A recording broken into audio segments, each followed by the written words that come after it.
Well, g'day and welcome to the channel. Today I'm in the field, I'm in my happy place, and I'm getting to use a lens I've never used before. I'm very excited. This is the OM System 150-400 IS Pro with the OM System OM-1 Mark II.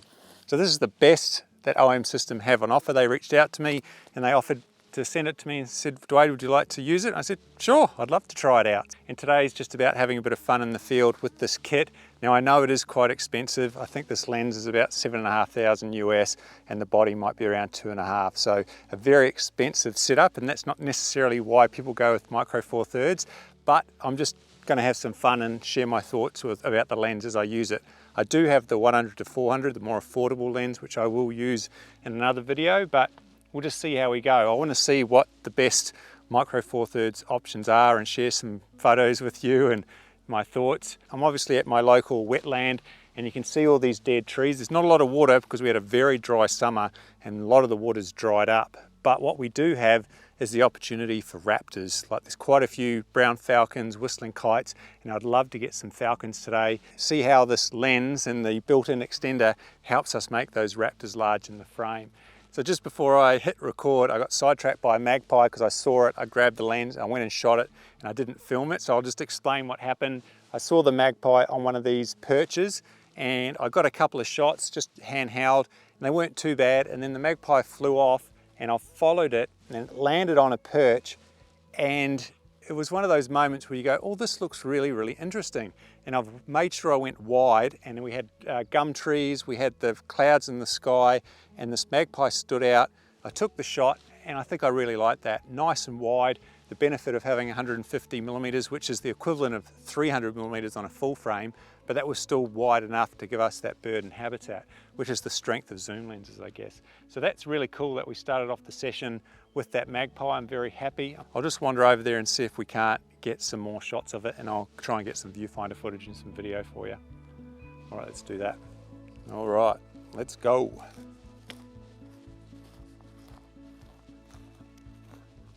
Have you ever had that experience where you thought you could see a bird, but it just turns out to be the branch?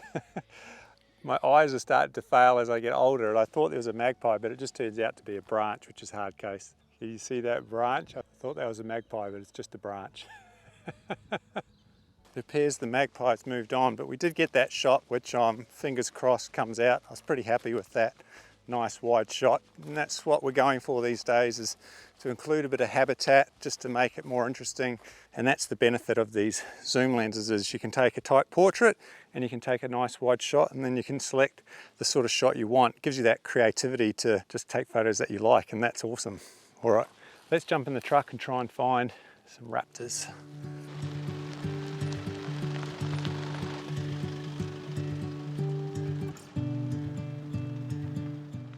I've been driving around for 10 minutes and haven't seen any raptors. And the first raptor I see is, I think it's a kestrel, been up in this tree. And I just want to demonstrate that even when you have, you know, $10,000 worth of gear and you've got these long lenses, if a bird is at the top of a tree like this, you're almost never going to get a good shot regardless of the gear. So it's important that I share these things with you. So I'll just show you what we're looking at here. So you can see we're at 150mm. And if I zoom all the way to 400, we're now bigger. And this lens does have a built-in 1.25 converter, which will take us to 500mm. That's us at 500mm. Sometimes birds are just too far away and there's going to be heat haze because it's quite hot this afternoon. Just not going to be a good photo, but I'll go anyway and I'll see how close I can get a photo just to demonstrate.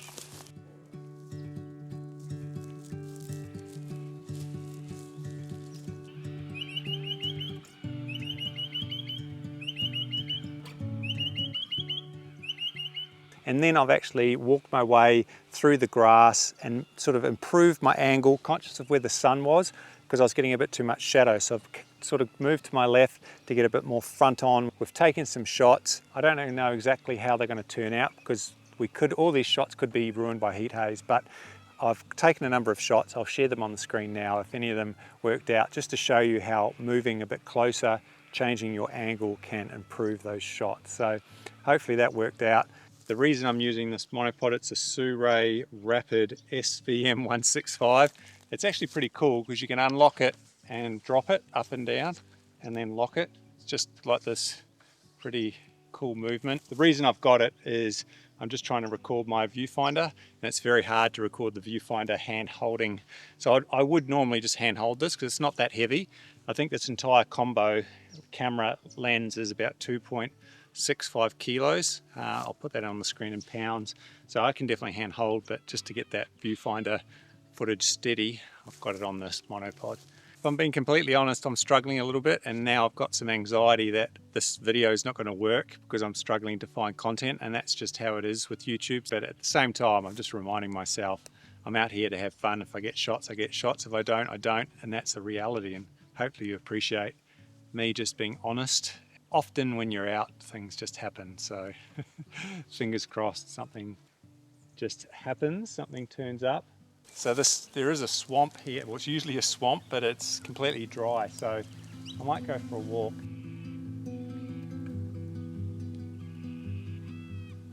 Right, so this used to be underwater, but because it's so dry now, it's just all weeds. But there's a couple of corellas up in this tree, and the left one is kind of obstructed by the perch. So what I'm thinking I'll do is move to my right and try and improve my angle. And now I do need to be conscious of snakes in this grass, so I'm just watching where I put my feet, sort of prime snake territory, so we just need to be wary of that and make sure we don't stand on any snakes.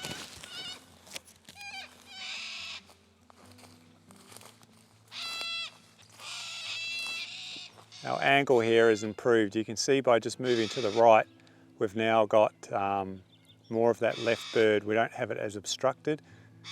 Oh, these birds flew. I'm not sure if I got a flight shot there.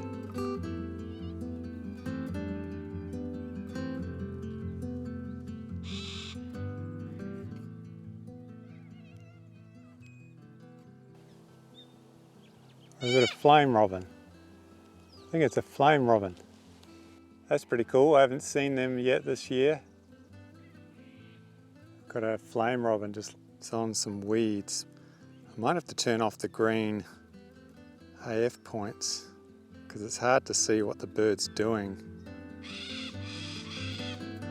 There we go.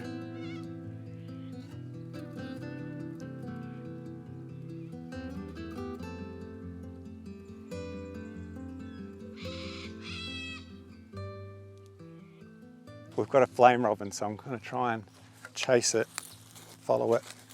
Flew over here somewhere. Lost it. It's a bright flame robin. You wouldn't think you'd be able to lose it, but I can't see it.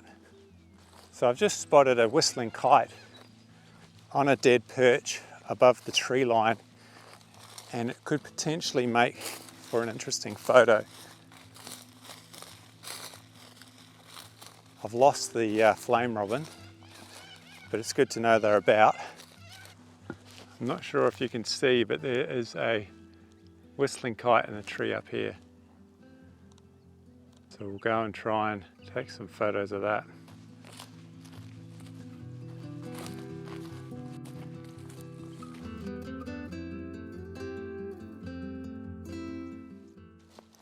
I think I just need to cut my losses. The bird's just too far away. It's too high.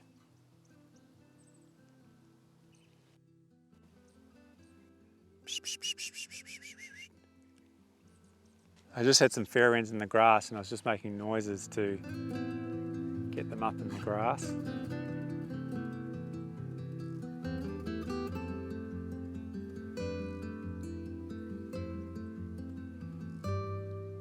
As is often the case, I went to photograph that whistling kite, but it was just too far away.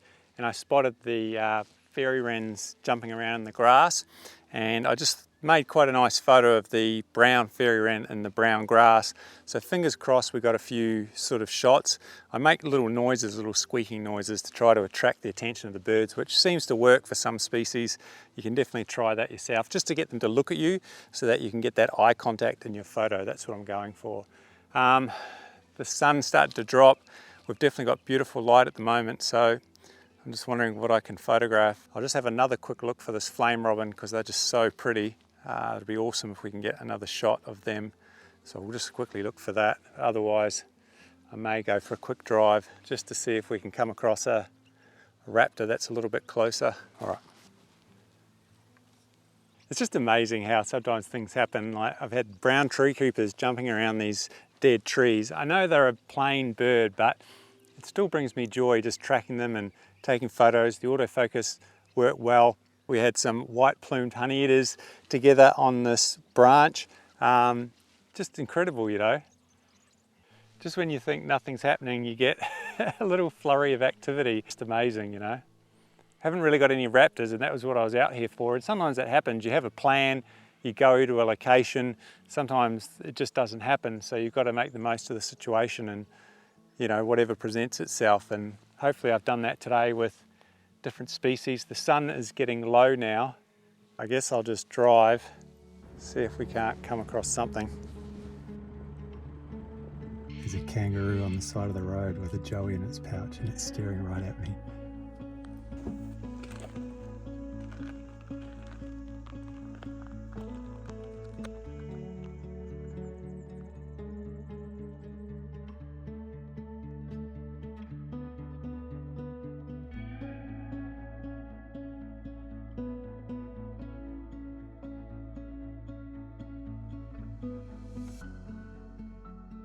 I can't quite believe it, but I just had a mother kangaroo with a joey in its pouch.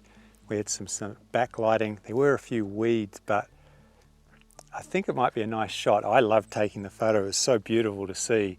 We've got a bit of ring light around the back of the head of the bird. The kangaroo. Just amazing. Now there are some kangaroos just here and the sun's coming down. So let's see if we can't make a shot. Oh, there's a young one there.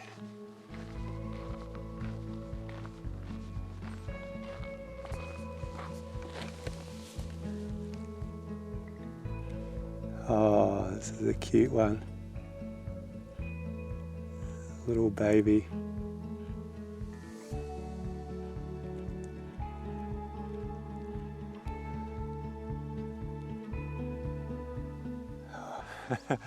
Might have got a couple of shots of a young kangaroo, but what a beautiful sunset. I don't know if you can see this.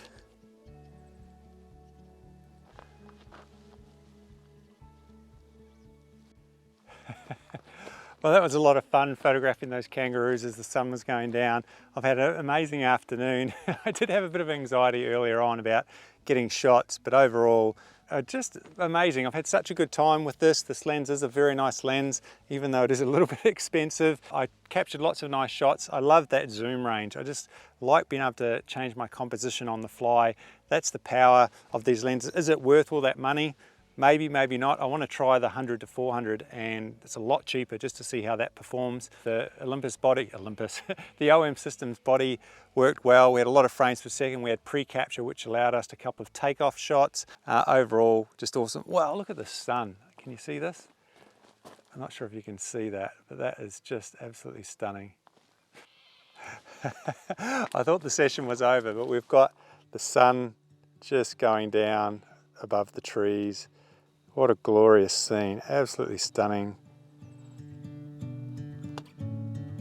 Amazing.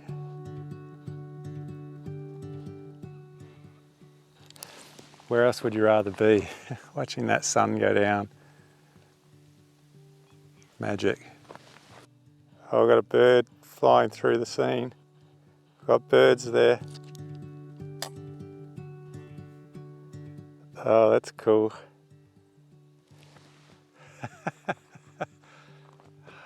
Unbelievable. This is what it's all about, to be honest. It's the serenity of it, of capturing this moment in time that'll never happen again. Have these birds flying around. All right, well, the sun is officially gone. That's going to bring the end of this video. Let me know in the comments which photos you liked. And if you enjoyed this video, what are your thoughts on Micro Four Thirds? Do you own this lens? If you do, let us know in the comments how you find it. Is it worth the money? Overall, a lot of fun. And I need to use the 100-400 next, so I might do that tomorrow if time allows and the weather allows. So we'll see how we go. Thanks to all my subscribers and members. Without you, this wouldn't be possible. We're almost made it to 100,000, so I'm super stoked about that and very grateful. So until the next video, happy birding, take care. See you later. Amazing.